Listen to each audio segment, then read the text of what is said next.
नमस्कार, स्वागत बा आप सभी दर्शक लोगन के। तो काफ़ी इंतजार के बाद आप सबके बीच में आ चुकल बा भोजपुरी हिट मशीन खेसारी लाल यादव और अक्षरा सिंह जी के गाना पिठैया। जी हाँ, होली के ई गाना बा जोना के एगो हल्का सा झलकी ऑडियो में सुनाई देल बा और साथे साथे ओकर टीजर के भी रिलीज डेट अनाउंसमेंट हो चुकल बा। जी हाँ, गाना बा पिठैया जोना के खेसारी लाल यादव जी अक्षरा सिंह गौले बाड़े।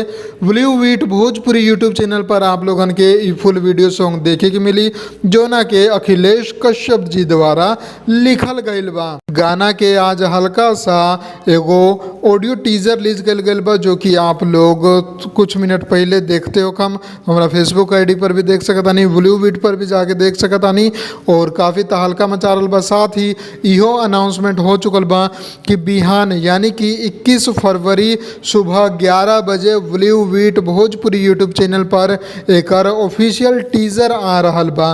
तो आप लोग तैयार रही गाना के धमाल मचाए खातिर। और अभी जो हल्का सा झलकी आप लोग सुननी वो आप लोगन के कैसा लागल कमेंट में बताई। हम मिलम आप लोगन के एगो नया वीडियो में नया धमाकेदार खबर के साथ। तब तक ये खबर के खूब शेयर करी और खबर पसंद आयल बा तो लाइक करके चैनल के सब्सक्राइब जरूर कर दी।